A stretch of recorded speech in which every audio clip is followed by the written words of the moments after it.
They always return softer, quieter, kinder.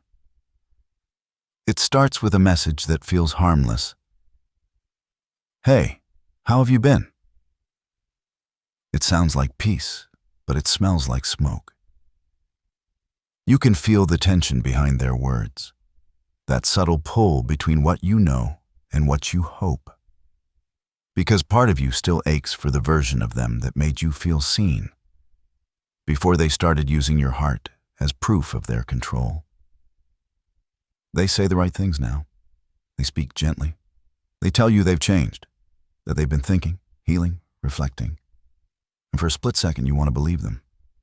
Because you're tired. Tired of being guarded. Tired of pretending you don't care. Tired of the endless weight of lessons learned too early, too harshly. So you let yourself hope. Just a little. Just enough for the memory to slip back in.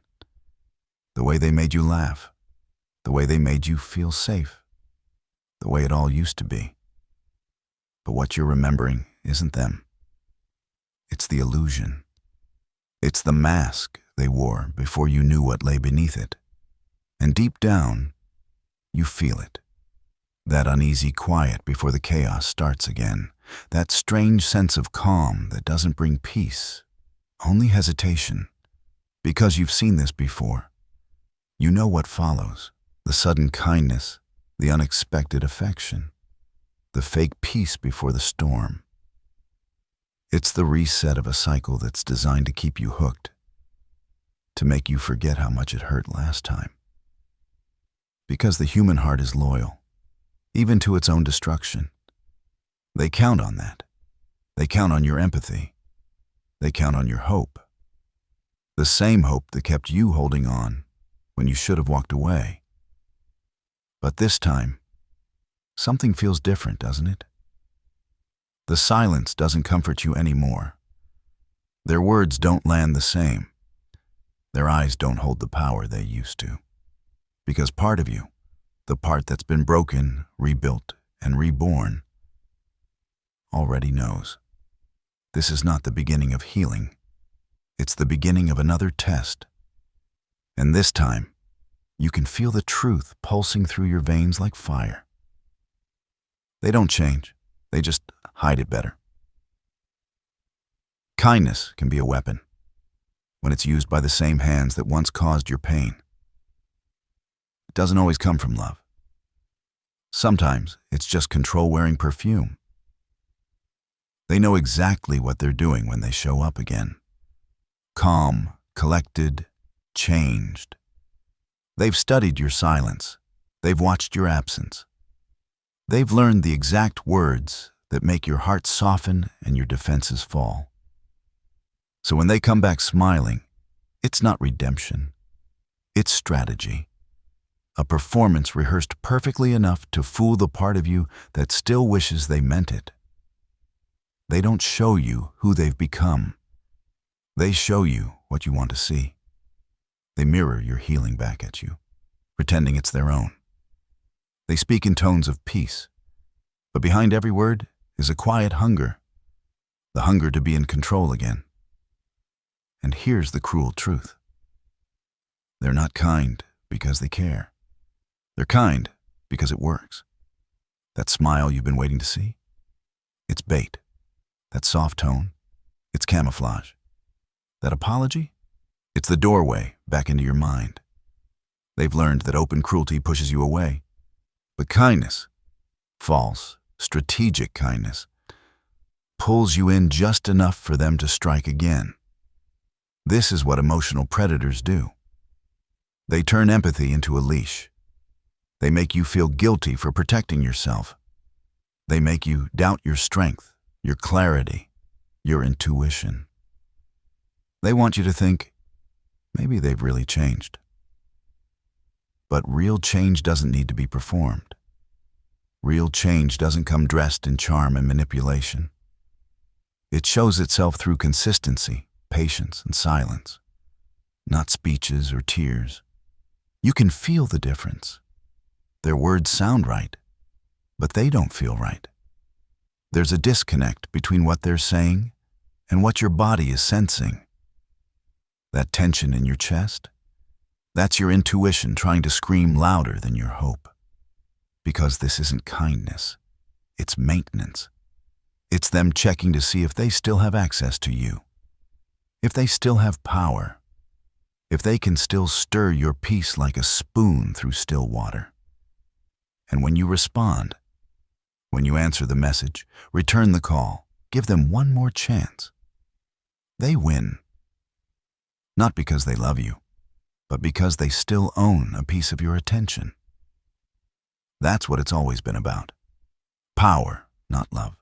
Control, not care. Dominance, not devotion. So the next time they show up smiling, telling you they've changed, remember this. A mask doesn't make a monster less dangerous. It only makes it harder to see them coming. Their kindness isn't a sign of growth. It's a signal that they've realized you're slipping away. And this is their last, desperate attempt to pull you back into the same cycle they call love. But you're wiser now. You've seen behind the curtain. You've learned to recognize the performance before it begins. Because once you understand that not all kindness is pure, you stop mistaking manipulation for love. And that's the beginning of freedom. There comes a moment in your healing where your silence starts to scare people. Not because you've become cold, but because you've stopped reacting. The same things that used to trigger you don't anymore. The same arguments that used to consume your peace now feel beneath you. You start choosing distance instead of drama, peace instead of proof, and that's when they panic. Because your growth exposes what they refuse to fix in themselves. They don't know how to exist in your peace. They only know how to survive in your chaos. When you stop playing the game, they lose their power. And when they lose their power, they start calling you changed, distant, cold. But what they really mean is, I can't manipulate you anymore. You're not cold, you're clear.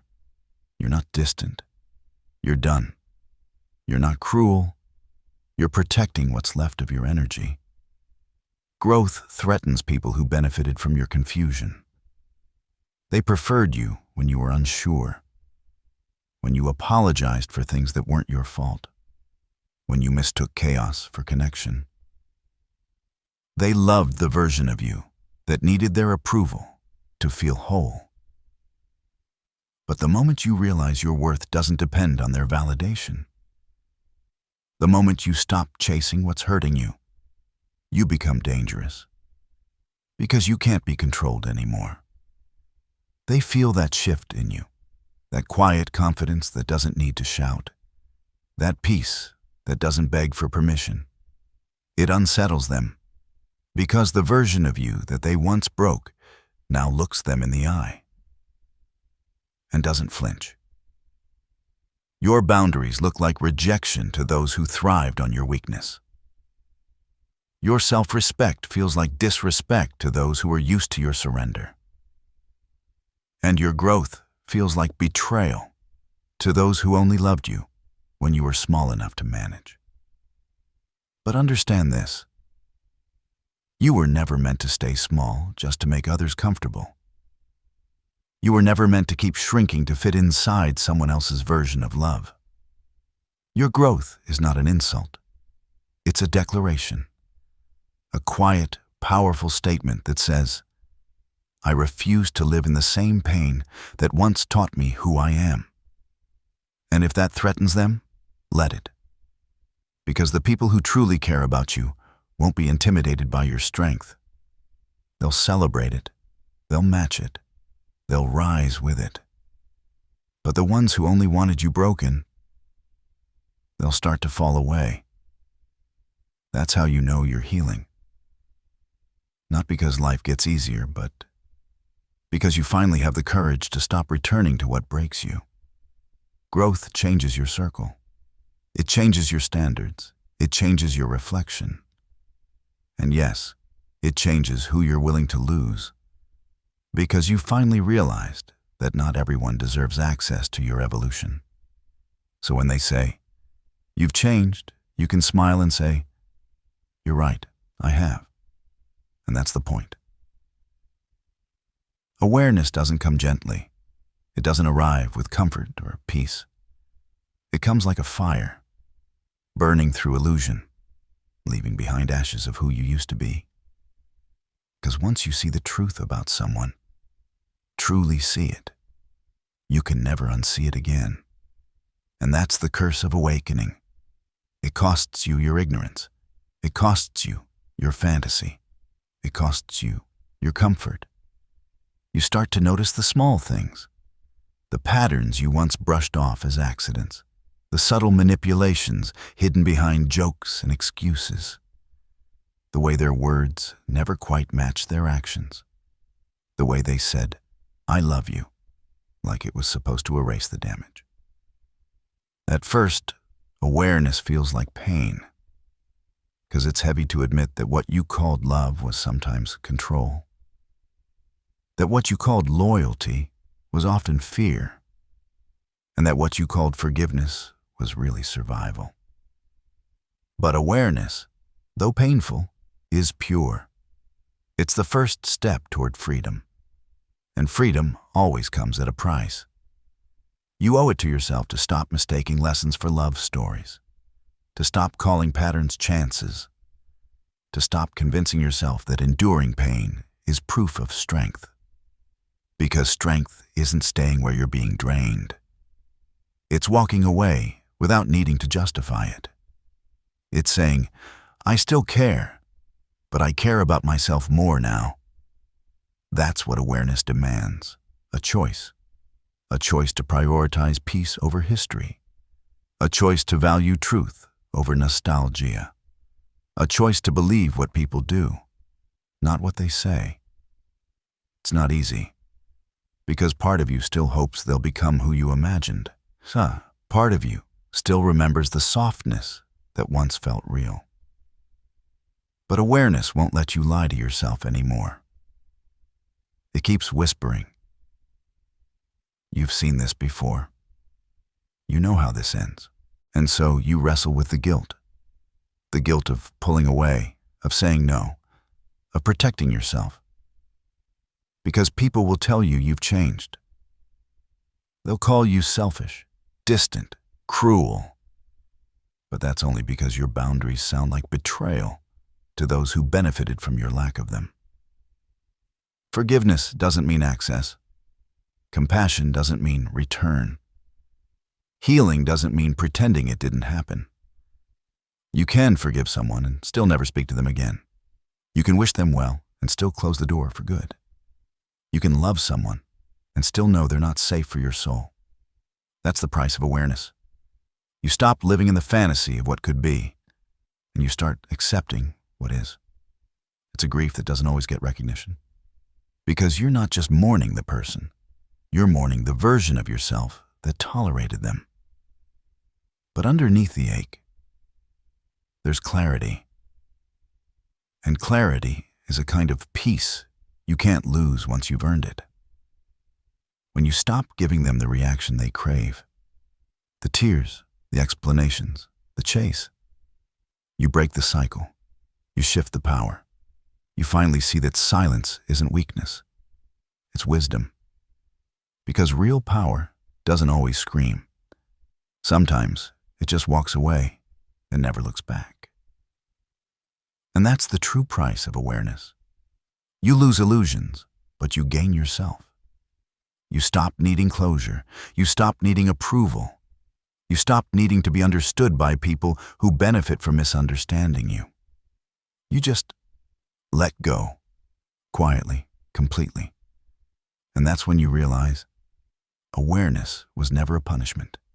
It was your liberation.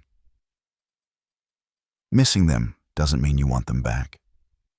It doesn't mean you've forgotten what they did. It doesn't mean you're weak. It means you're human. It means your heart remembers the warmth, even after being burned. Because the heart has a strange memory. It holds on to the moments of light and tries to forget the dark, as if rewriting the past could somehow make it safer to miss. But here's the truth. You're not missing them. You're missing the idea of them. The version you created when you believed their words meant something. When you thought their promises were a foundation, not a weapon. You're missing the person they pretended to be. The person who never truly existed outside of your hope. And that's the painful beauty of healing. Realizing that your nostalgia isn't for them. It's for the peace you felt before you knew what they were capable of. You're not longing for the relationship. You're longing for the version of yourself that hadn't been broken yet. There will be nights when the memories feel soft again, when your mind plays tricks and only replays the laughter, the closeness, the illusion of safety. When the loneliness whispers, maybe they've changed. Maybe this time would be different. But that voice isn't truth. It's the echo of your attachment. It's the shadow of an old wound asking to be felt one last time. Because missing someone doesn't mean you were wrong to leave. It means you were brave enough to feel everything and still choose yourself anyway. You see, healing isn't clean. It's not a straight line. Some days you'll feel powerful, unstoppable. Other days, you'll find yourself staring at your phone, fighting the urge to reach out. That doesn't make you weak. It makes you real. Every time you resist that pull, you're teaching your heart a new language. One that doesn't rely on pain to feel connection. One that doesn't confuse being wanted with being valued. One that doesn't call chaos love. That's growth. Quiet, invisible growth that happens when no one's watching. When you sit in the ache and decide, I'll feel this, but I won't go back. Because here's the secret they'll never tell you. The people who hurt you expect you to miss them.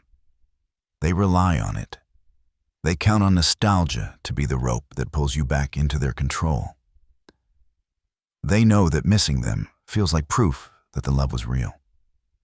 But the truth, real love, doesn't require you to abandon yourself to keep it alive.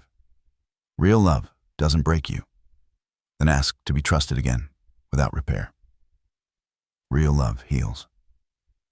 And what you had wasn't healing, it was surviving. So when you miss them, don't see it as a step backward. See it as a wave, one that rises and falls until it finally settles. Because every time you let the memory pass without reaching back, you're proving to yourself that the pain no longer owns you. The ache will fade, the longing will quiet, and in its place, something stronger will grow. A peace that doesn't depend on anyone else to exist. You'll look back one day and realize you didn't miss them. You missed you. The you that loved freely, gave deeply, and believed wholly.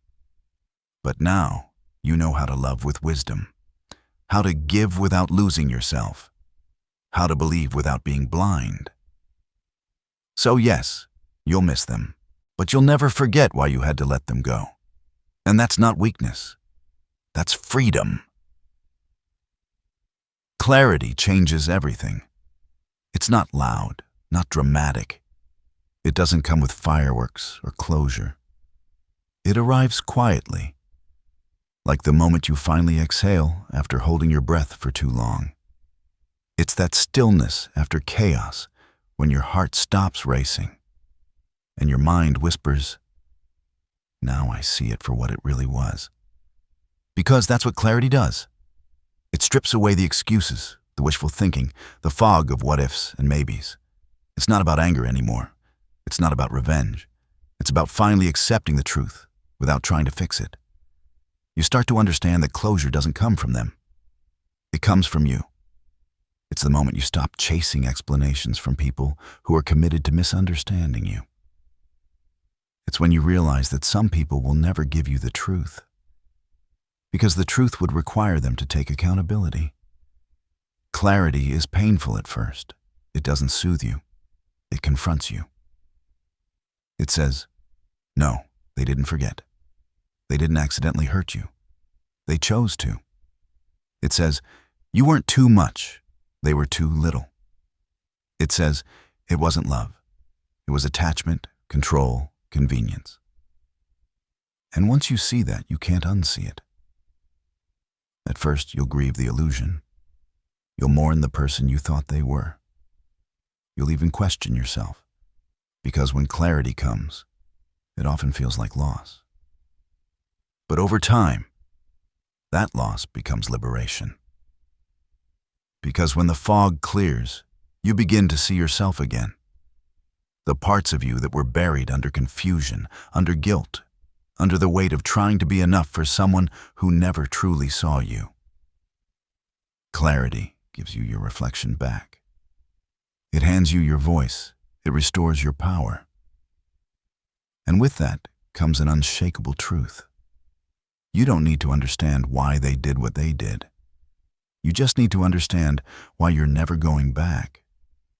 You realize that peace doesn't require their apology. It requires your decision. You stop explaining your boundaries to people who benefit from crossing them. You stop proving your worth to those who only valued your submission. You stop begging for love that should have been freely given. Clarity frees you from the addiction of trying to fix what broke you. You no longer crave chaos disguised as passion. You no longer confuse being wanted with being valued. You no longer romanticize the same pain you once mistook for connection. It's like waking up from a dream. A beautiful dream that turns into a nightmare the moment you open your eyes and see the truth. And though it hurts to wake up, you'd rather live in truth than sleep in illusion. Because clarity doesn't just open your eyes. It opens your path. You start walking differently. You speak differently. You love differently. You no longer tolerate what you used to explain. You no longer chase what keeps running. You no longer confuse silence for peace or distance for healing. That's the quiet power of clarity. It doesn't just change what you see. It changes what you'll accept. And when that happens, the people who once had power over you start to fade. Not because they vanished, but because their chaos no longer matches your frequency. So when you find yourself standing there, clear-eyed and calm, looking at everything you once begged for and realizing you don't want it anymore, that's not sadness. That's sovereignty. That's the moment you've been fighting for. The moment where your peace finally outweighs your pain. And from that moment on, no manipulation, no guilt, no memory will ever have the power to pull you backward. Because you've seen the truth now. And once you've seen clearly, you never trade your vision for blindness again. So when they act kind right before they hurt you again, don't mistake it for love. See it for what it is, the final test of your growth. You've already passed it. You just have to act like it. Walk away with fire in your chest and calm in your eyes. Because strength doesn't always roar. Sometimes it just says, I remember who I am now. And this time, you don't go back.